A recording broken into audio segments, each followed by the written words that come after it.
Okay, welcome everyone to another episode of the Anti-Imperialist Scholars Collective podcast, or ACE, the ACE podcast. My name is Bikrum Gill. I'm a member of the ACE Collective, and with us today also is Navid Farnia. Hey, Navid. Hey, Bikram. How you doing? Good. All right, so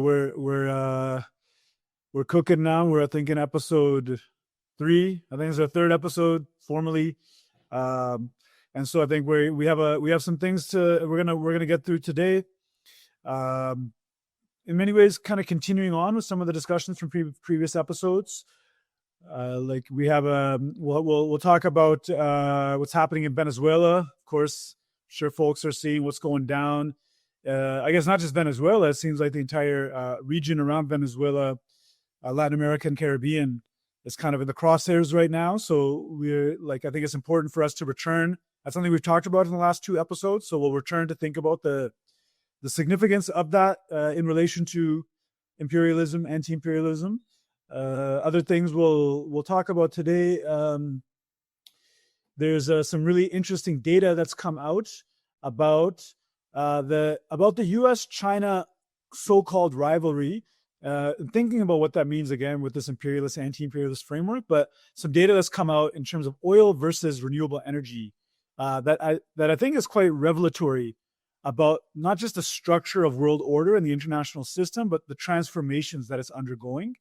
So something else I think we'll touch on, and maybe also time permitting, we'll get into some discussions on the Afghanistan, Pakistan, the flare-up or the outbreak and hostilities and fighting that happened on the border there, and revisit again some of the implications and significance of the so-called peace plan that is being floated in Gaza. So let's start with what has been maybe one of the most obviously alarming and pressing issues of recent weeks, which is what's been happening in and around and off the coast of Venezuela, and more broadly in the region. So I don't know if you want to take us start us off with that discussion, Navid.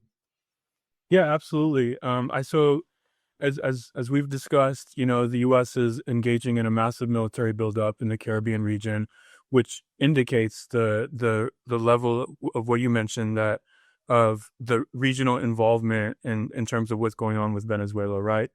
Just as yesterday, I believe we got news that the U.S. struck another fishing boat, but this time the fishing boat was carrying Trinidad nationals from Trinidad and Tobago, right? So at the other day there was another strike, and that hit Colombia nationals from Colombia, right? So it shows the level of expansiveness of this operation, and on top of that, we saw. I read an article in the Washington Post yesterday that said that the United States, 1/10 of its total naval assets are committed to the Caribbean region at this point, which indicates to me that it's real. If we didn't believe it before, I think it's very real, and I think that there's a mix of psychological operations going on, including, for example, the news that Trump authorized CIA operations in Venezuela. To me, that leak is not necessarily an intentional leak. It's sort of a psyop. But there's also real military buildup, right? So, and I think that what we're seeing is an attempted, or the beginning of an attempt of a regime change operation to get the democratically elected president Nicolas Maduro out of Venezuela and out of power. It's not. I think the Venezuelan people are ready. I think if there is a war, I think it's going to be a very bloody war, but I think that Venezuela can endure, and I think they are ready. So that's kind of those are the broad strokes of what's going on. I have more to add, but Bikram, I'd be interested to hear what you say as well. Yeah, well, I think like we talked about this a couple of weeks ago in episode 1. I think because this issue has been ongoing now for a couple of months now. So like there are things that we can think through about what is it exactly that is the U.S. maybe not like end game or grand strategy, because it's hard to sometimes suss that out with the irrationality of the American state and the stage imperialist decline that it may be in. But what exactly is at stake, I think, here? So, like we can identify the buildup, we can see what's happening in the capabilities of the Venezuelan people and the Venezuelan armed forces to repel a potential invasion. What exactly is the game here? What is at stake? I think are some things we're thinking about. And I think I'll hold off a little bit because I think part of what I think is at stake is a part of what's happening more broadly in the energy sector in the world economy, quite possibly, right? Like why? I mean, I'll turn it back to you, Navid. Like, why do you think historically, since the Bolivarian revolution takes place under the leadership of Hugo Chavez, but then, of course, continuing under President Maduro, what exactly is at stake here? Like, why is Venezuela in the crosshairs of the United States in the way that it is,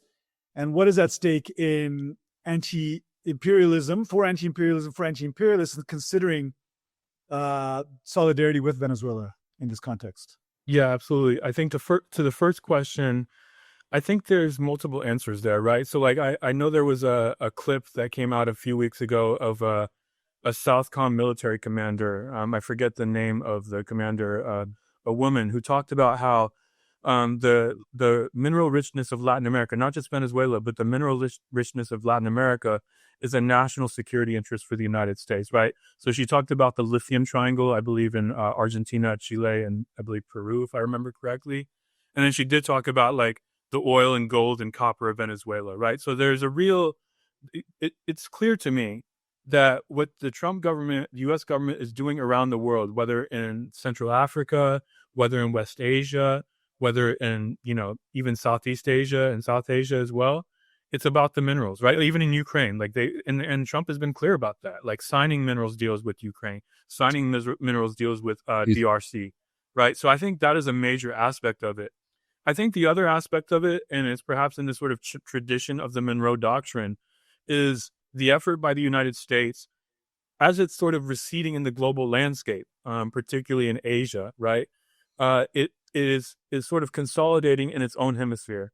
And therefore is a sort of a re-emphasis on Monroe Doctrine politics and policies. And that we see that playing out manifestly in the Caribbean. Controlling, and I think this kind of speaks to some of the things that you've talked about, Bikram, controlling waterways, right? And the importance of island nations in order to control those waterways. The buildup in Puerto Rico, in that same Washington Post article, the military presence in the U.S. Virgin Islands and St. Croix, right? Like these are colonies of the United States, and it shows the necessity of like U.S. colonialism, right? To be able to have a launching point for attacks on Venezuela, but also to control like the flows of commodities and capital, right? And Yeah. I think that's exactly what's going on. I think that's why Trinidad and Tobago is in the crosshairs. I think that's why a lot of these, I mean, Haiti, like Haiti, we've had discussions about that. I think that's what's going on in terms of like the U.S.'s geopolitical and strategic interests in this hemisphere. Yeah, I think so. I'll just use that to kind of remind folks who are listening about things that have come up in previous episodes. But I think this point, and it's an interesting point when you mentioned like control of these kind of strategic islands, which also operate as launching points potentially for larger invasions, but they also operate as a way to control trade routes, and that is very significant. But when you mentioned launching points, I found that really interesting because, like, it can relate to the history of Taiwan, for example, right? Like, what control over the South China Sea, what Hong Kong or Taiwan might signify in those dual senses that you point out there. But like, as anti-imperialists, when we think about imperialism, right, we should remind our listeners here that imperialism is not simply, or it's not even fundamentally in a capitalism about the control over territory, right? So like imperialism is a system. It's not a colony. It's not like you're just after a colony. You're seeking to establish the highest sovereign power over a system, a world system, and you do so by controlling the movement of capital. Because you might not be the most productive economy, like the United States. It's been a declining in terms of its competitiveness in various ways since the crisis of the 70s.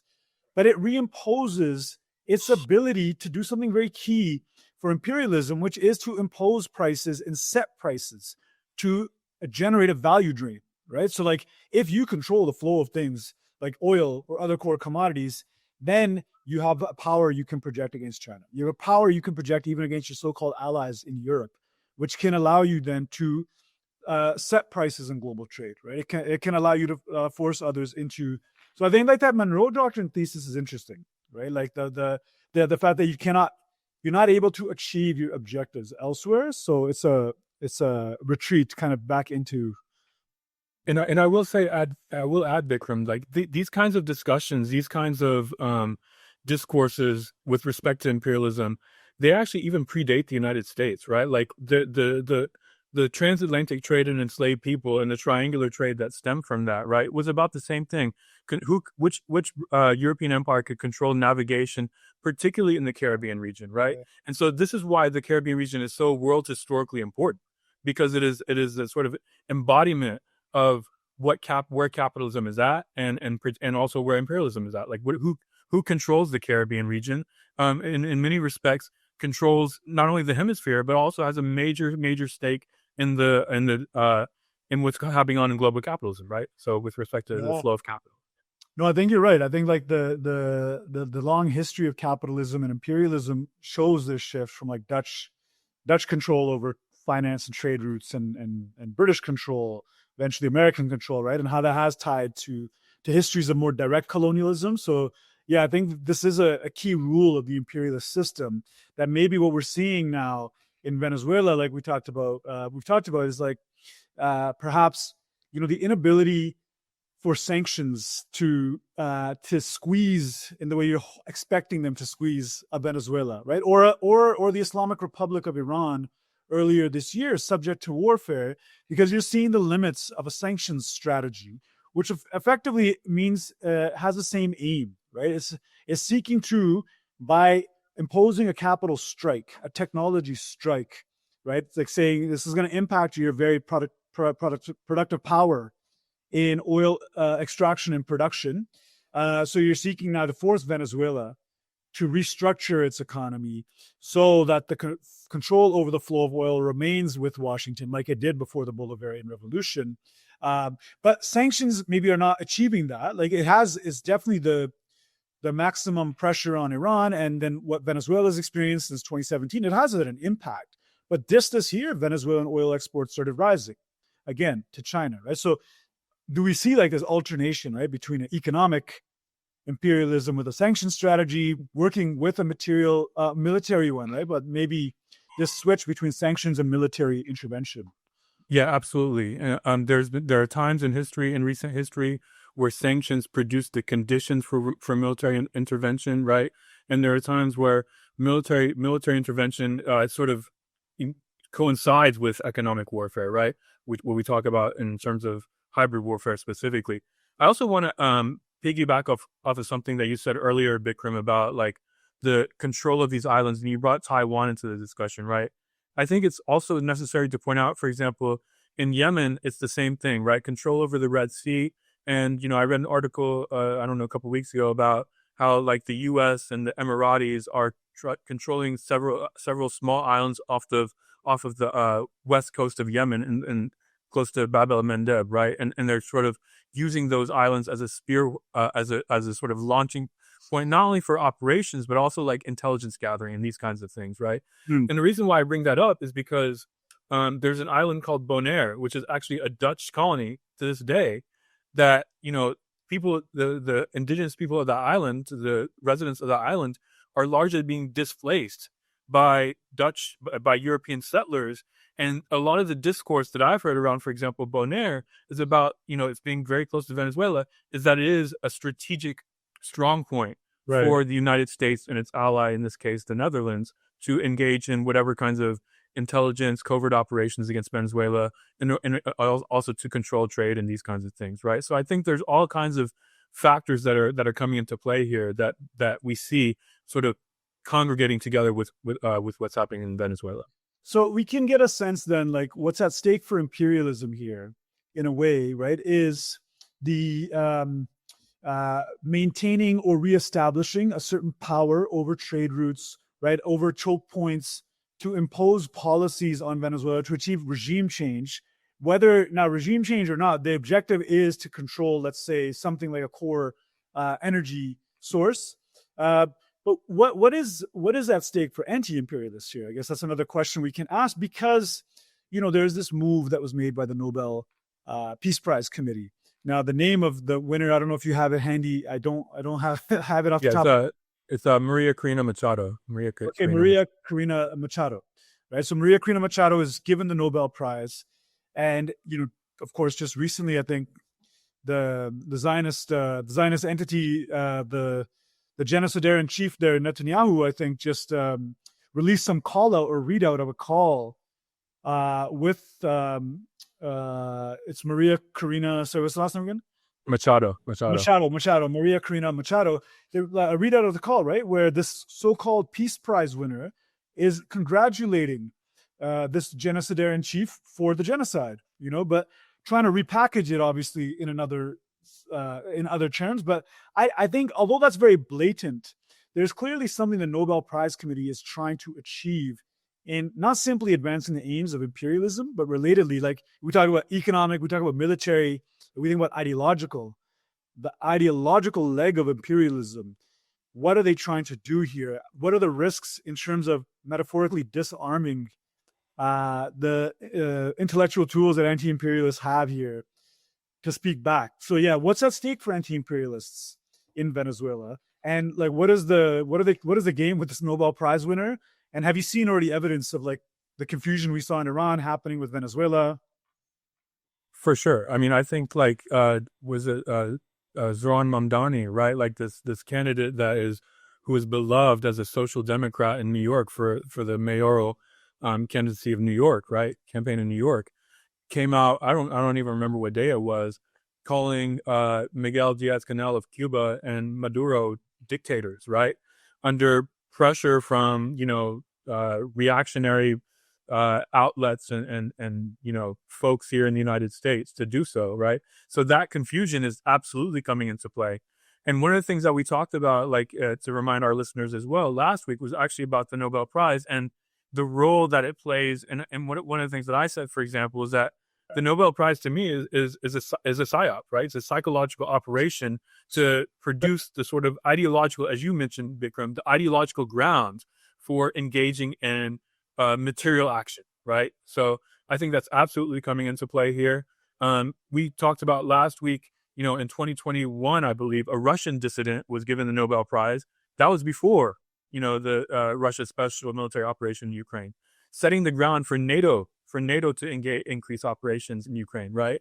So absolutely, all of these are indicators to me that the groundwork is being laid, right? All the material realities, the ideological realities, and all the intellectual confusion that it's causing, right? And so our role here is significant in terms of anti-imperialism, and I'll let you pick up on that as well. Yeah, so I think maybe we can close off here and move on to the next point of discussion. But like, the point about Mamdani is really interesting, like because there's a way in which energy that seeks to contest, like say, systems of injustice, like or to forward like an anti-racist type of politic, it always stops at this question of the international system, right? So like, if you seek inclusion somehow within the U.S. system, a premise of that inclusion is to participate in a very racist, racialized sort of delegitimization of sovereign projects in the global south, right? So you reproduce the narrative of an authoritarian or a dictator.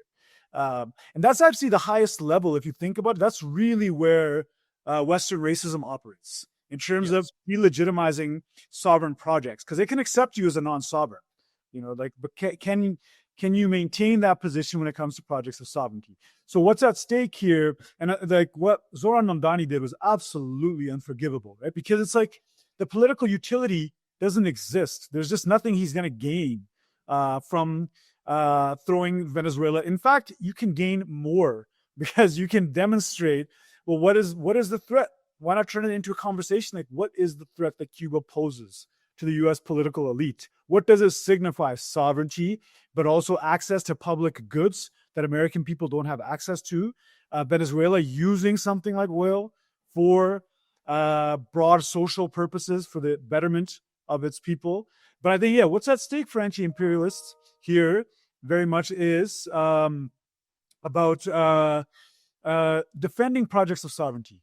This is, I think, what's really at stake. Venezuela, you can have a range of analysis of different parts or forms of the Venezuelan state and project.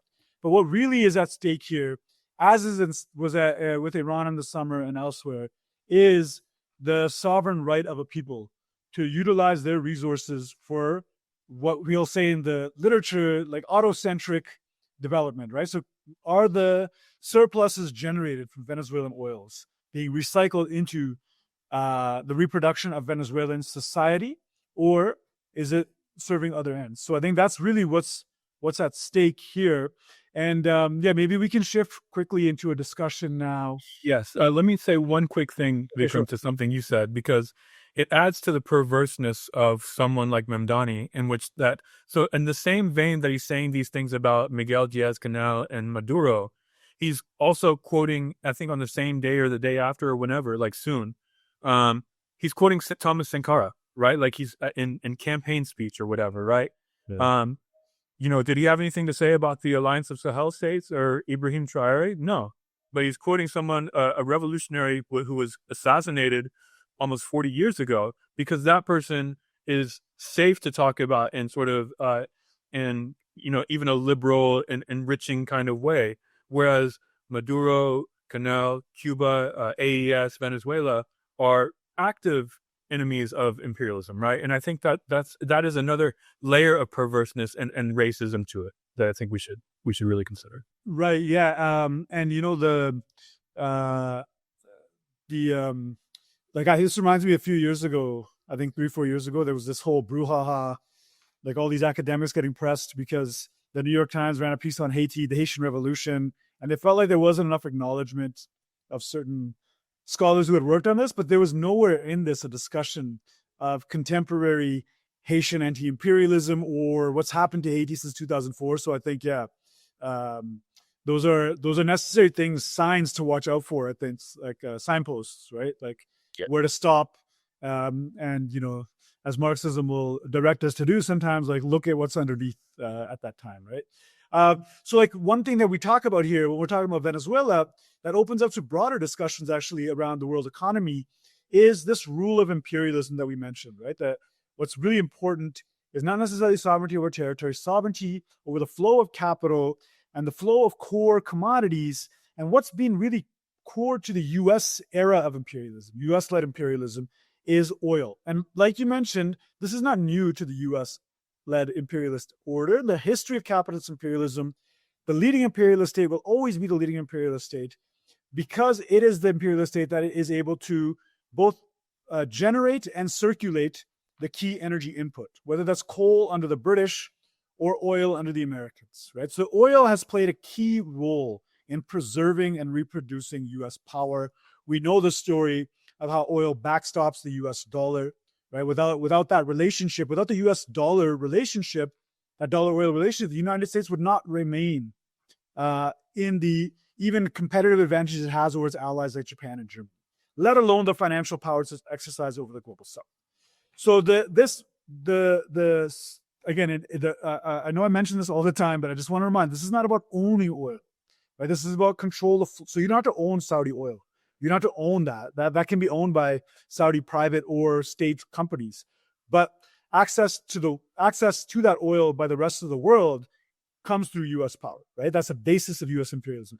So now we're seeing interesting data coming out this week about the US-China, the US-China competition in some ways, right? Where China about 20 years ago makes a gambit or a strategy. I think China believes in climate science, number one, right? China understands its aim of a global civilization, global development initiative, these sorts of things, needs to break out of the chokehold of US power. So 20 years ago, you know, and a more accelerated recently, China starts to put more emphasis on renewable energy for these twin related aims, right? One, to address the climate crisis, but two, to break out of the US domination over oil. And, you know, I think this is part of the story of understanding Venezuela, right? Like, and what's happening in West Asia and perhaps elsewhere is we can recall, right, that under the Obama administration, or like, let me just back up for one sec real quick here, is that, like the US, the power that the control over the flow of oil gives them, for example, is that even if you're uncompetitive with China, China has to purchase oil, right? So now they have to stock up US dollars, but gives you a power over China. So now China's breaking out of this. But the United States, something else that happens under Obama is they have the shale oil revolution. And the United States ends up becoming not simply interested in controlling the flow of oil, but they have a direct material interest in exporting oil and selling oil. And the export of oil becomes more significant to the US economy post-Obama. And Obama actually lifts the ban on the export of oil in 2015. Right? And now we can understand in part, not in whole, but a part of the story in Ukraine is the United States forcing Europe off of Russian oil, right? And again, the suicide that the European elites have committed to their own industries and moving off of much more cheaper and efficient Russian oil imports to now importing from a range of sources. But the United States has now emerged as Europe's largest the largest export of oil to Europe. So this has happened under Obama. It starts, but it continues under Trump. It continues under. If there's been one through point between all of the last 4 administrations, it's this question of a commitment. And then China, on the other hand, has been accelerating its investments in renewables to the point where it now produces and exports more than the rest of the world combined, right? In terms of renewable energies. So now, you have basically this, they were talking about the US-China rivalry. This really showcases what's at stake. One model that is basically promoting a form of renewable energy that is sustainable for the planet on a more egalitarian basis for the peoples of the planet. And the United States is not trying to compete with China by competing in renewable energy, but by trying to maintain the world economy running on oil and gas, right? I think people have to be very clear about this. This has been one key part of the story. And just this week, we're getting data, in fact, that I think that I forget the author's name. I'll pull him up because people should actually read up. He wrote a book called Climate Capitalism. It would be great, actually, to talk to this guy. I'll just put up right here. Well, it's he's a Bloomberg journalist. I'm not going to be able to find it. But my apologies to the author. But anyways, in the first 6 months of this year, I think Chinese renewable energy exports competed U.S. oil and gas by $40 billion. So I think it's $120 billion in Chinese renewable energy and $80 billion U.S. And the author of this piece found that actually in 2024, it was the same. So if you think about the significance of potentially a displacement of oil, what that might mean for the U.S. dollar, and what it might mean more generally for that imperialist power, that control over the flow of oil. And, I'll turn it over to your thoughts on this, Navid, but just the last point I wanted to say on this is I think this is a key part of, and I mentioned this before, the U.S. Commitment to the genocide in Gaza as well is the China, Saudi, Iran trilateral framework. A part of it is China introduced this potential, especially to the Saudis, of a shift to a renewable energy framework. Right. So I think that's one important point for people to think about when you think about the intersection between imperialism and the climate question. I think this discussion relates well to our previous discussion, right? And I think also it brings into the conversation the importance that China has placed on infrastructure development, right? The Belt and Road Initiative is obviously the most, it speaks to the export of renewables, for example, the building of a railway that connects China directly to Iran, right, as an alternative path versus going over ocean, right? But it also comes to the Americas, right? Like the fact that China has tried to increase its relations with countries like Brazil and Colombia, which is a direct threat to U.S. hegemony in the hemisphere, right?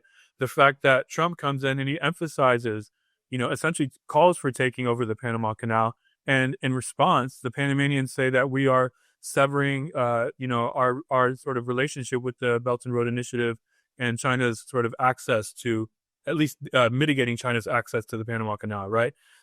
So the control over, as you mentioned earlier, trade routes and navigation and these kinds of things is fundamentally related to the export of energy resources, right? And so I think I think it's important that we bring these two conversations together. Yeah, yeah, and to remember that the scramble by the United States to reestablish this control is happening in a context in which it will never be able to outcompete China in actual production, like manufacturing or any even higher value production.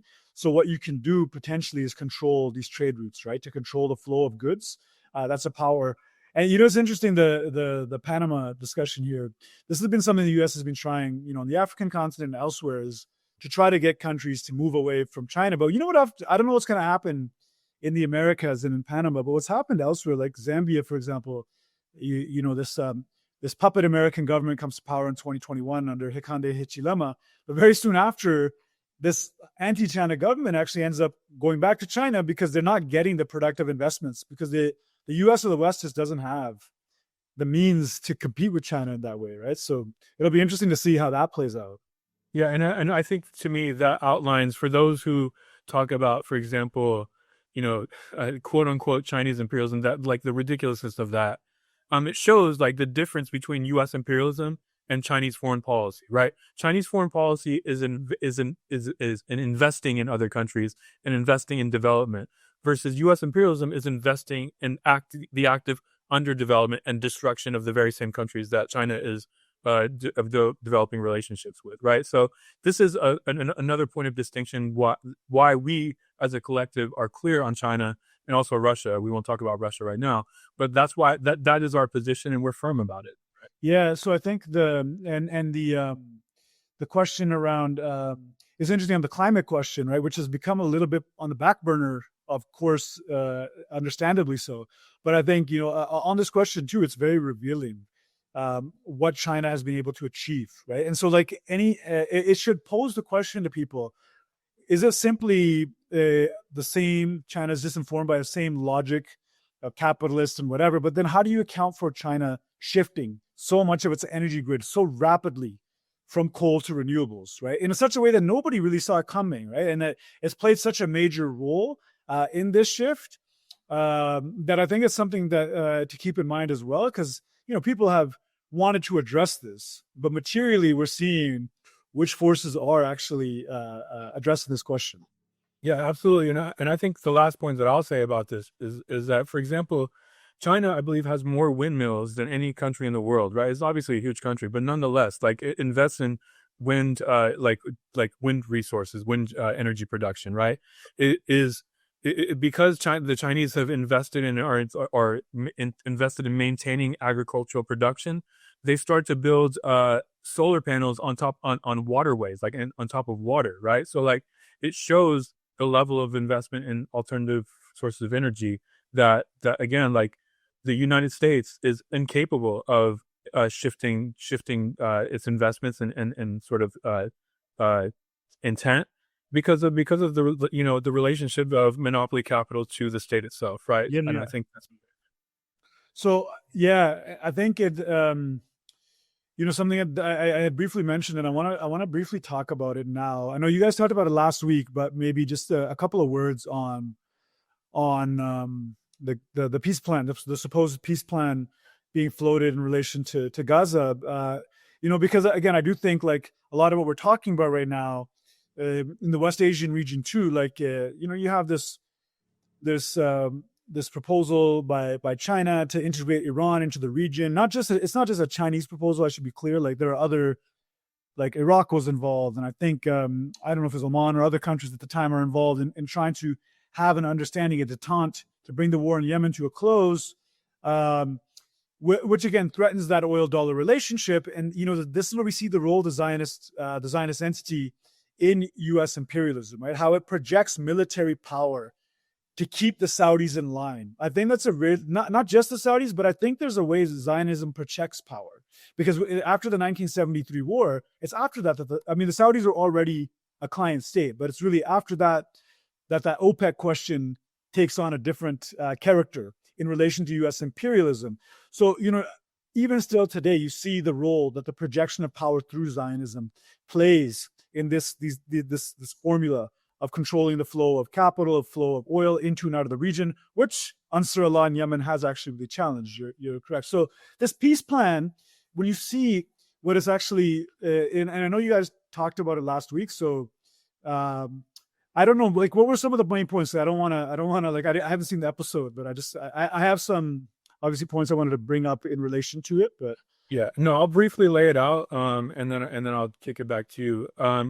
I think one of the points that was made, and it was sort of made several minutes into our discussion about the peace plan. Like looking back, I would have wanted to foreground it, is the fact that this peace plan, the so-called peace plan, comes into being because the Zionist imperialists are not able to defeat the resistance, right? And that, I think we need to start there. They're not able to defeat Hamas, Palestinian Islamic Jihad, the Palestinian resistance. They're not able to defeat the regional resistance, which is perhaps a separate conversation, but nonetheless related as well, right? And so the fact that they're coming to the table and trying to claim to dictate what the so-called peace plan is going to be is the fact that they cannot do what their stated objectives were in the first place, which would be to eradicate Hamas, to take the captives back militarily, which they weren't able to do. Right. And so those are some of the outlines that we talked about. I did make the point that, it seems like it's another phased ceasefire plan, and I have doubts that it's going to hold. And I believe that the resistance is willing to and engaged in a protracted struggle, and they talk about it explicitly, right? They talk about, like, we're in a war of attrition against the Zionists, and they're gradually wearing the Zionists down, right? This is a policy that is one that reflects the larger axis of resistance, but it's also specific to the Palestinian struggle as well. And I think we really need to elevate that point as well. So those are a few of the things that we talked about, at least. But I want you, Bikram, to get your thoughts on this as well. Yeah, I'm just reminded when you're speaking right now, right? Is that this is another moment in the long history of imperialism, right? Like, we can remember, Marx, when he talks about primitive accumulation, and he's talking about primitive accumulation and colonialism as a key foundation of the emergence of capitalism. He uses an interesting language, right? Like, he talks about the bloody origins of capital, and the blood and dirt out of which capital emerges. But he has this other passage around the force and fraud and predation through which it emerges, right? So, like, force is not achieving the usurpation of sovereignty or the permanent denial of Palestinian sovereignty. And I think that's really important, right? There's an article, I think, in Foreign Affairs just 2 months ago at the end of August. It called the New Hamas Insurgency. So now, why does that matter? Because in March, Trump is like, give them hell, right? He keeps saying there's going to be hell to pay to Hamas. There's going to be hell to pay. And he said that on Yemen too, right? There'll be hell to pay. And then what does he say on Yemen? He's like, wow, they're tough. We can't beat them, right? And I think he gave like the Zionists quite a bit of runway, right? Like to Netanyahu, there's a big runway that was given, but it was very clear that the resistance in Gaza for the first couple of months was not as active. But by July and August, the resistance was again imposing very significant costs on the occupying army in Gaza. And it was very clear that they're never ever going to be able to achieve their objectives militarily. So this is where you see in the history of colonialism, when force doesn't work, you can turn to sanctions, right? Like what happens to Haiti, but you can also turn to this question of fraud.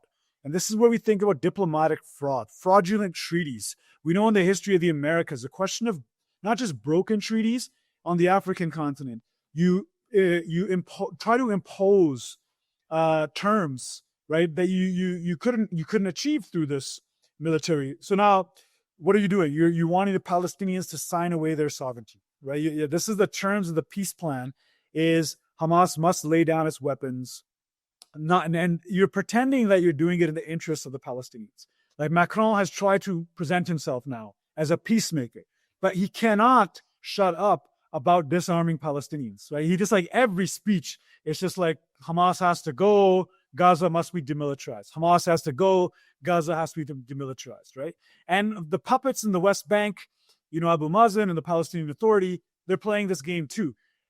But, I wrote a piece for the blog, and what this does is, the question of the study of sovereignty, there's two dimensions to it, right? You have an internal basis, which is quantitative in terms of the degree of your force, but it's qualitative too, right? The will of the people to resist, the frameworks through which they resist, their relationship to the land. This is intangible.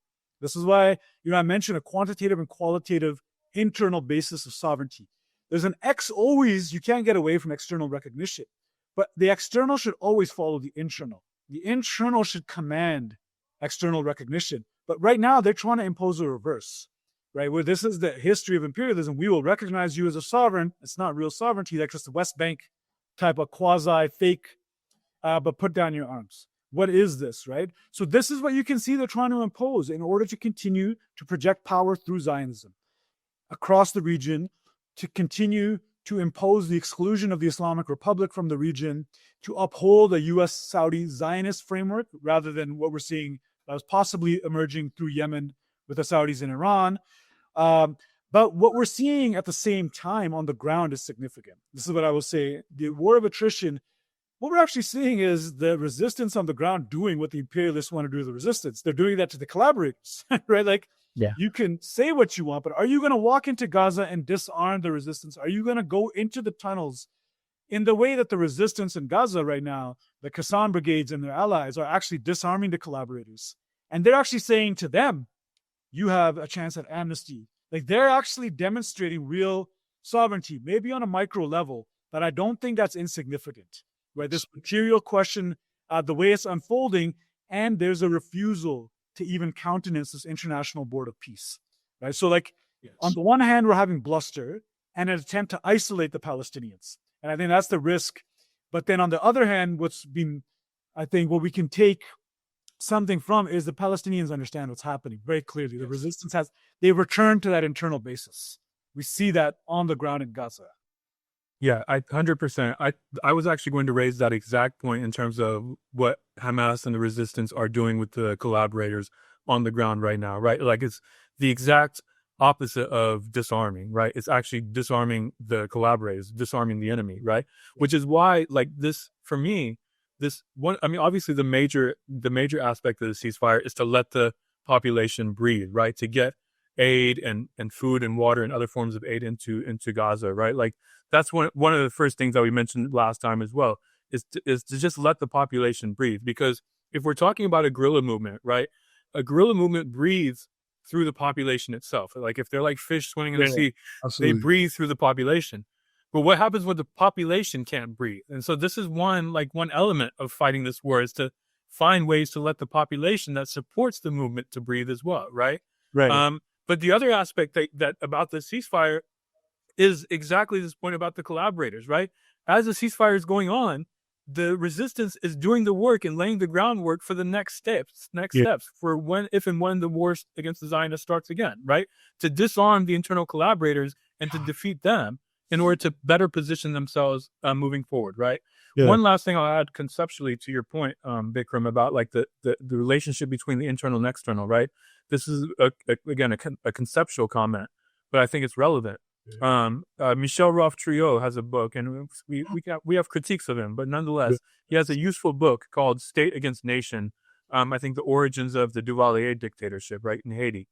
And he talks about how, like, colonized states that are victimized by imperialism, they're perpetually forced to orient themselves outward, externally, right? And so that in that respect, they're not like developing in relation to the nation, right? They're in fact functioning oppositely to what the interests of the nation are.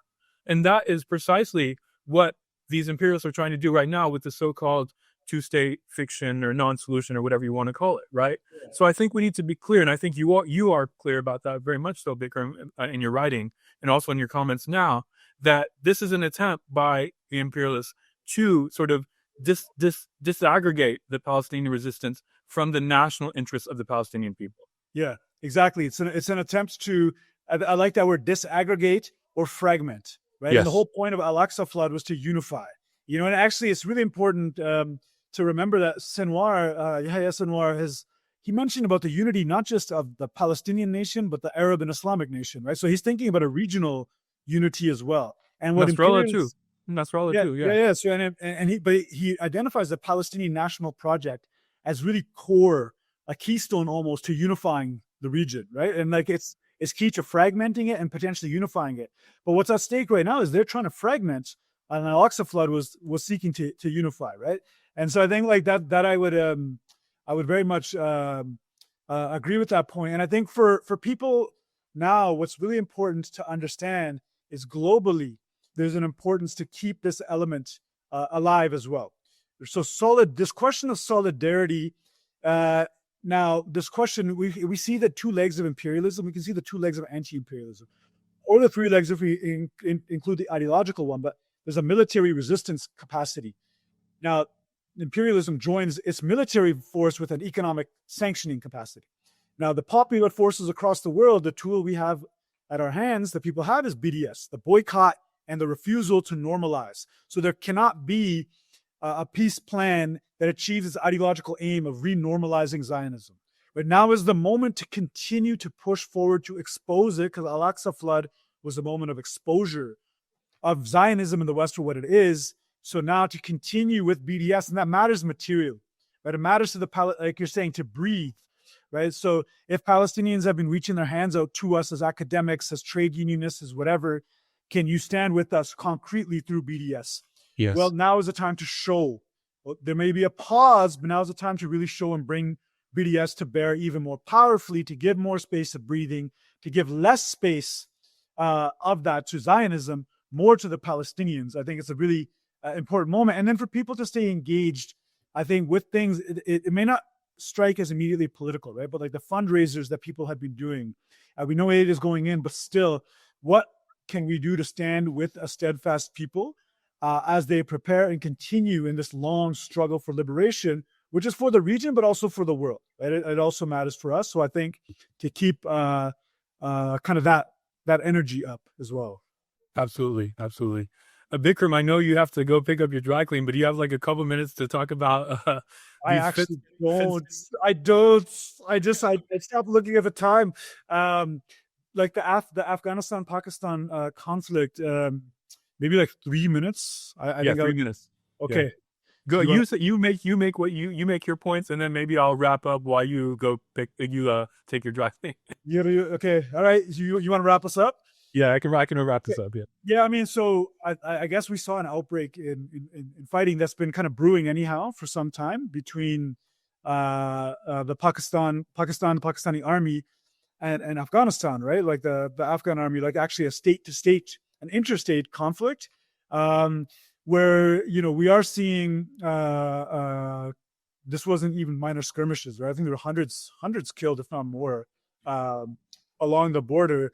And I think one thing that we're seeing is accusations from the Pakistan side of a sponsoring of the TTP, the Tehrik-e-Taliban party, that has had some tension with the Pakistani state for decades, right? I think one thing I would just want to mention for people just to keep note of is, again, a lot of that comes out of the role that Pakistan played in the U.S. war on terror, right? Like the fact that the United States bombed the frontier provinces relentlessly with impunity, and the very clear way in which the Pakistan state demonstrated itself to not be a sovereign state. If you are working with the imperialists to bomb your own people, and the way in which the peoples of the frontier province were terrorized, I think this plays a role in how the TTP, for example, is able to function in Pakistan.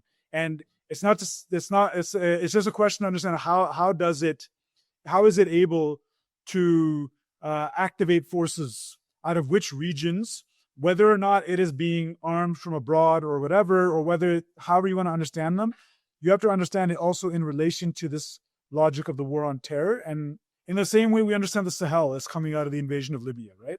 So now, is India seeking? There's questions to ask. I think maybe I'll end with a series of questions, but like, what is the role India has played, right? Because we know in the Indo-Pak war, the India-Pakistan war from some months ago, it was a shock in many ways that Pakistan was able to exercise or demonstrate a deterrence capacity that I don't think India was prepared for. And then, there's discussion of Chinese, not just weapons, but Chinese weapon systems against Western weapon systems.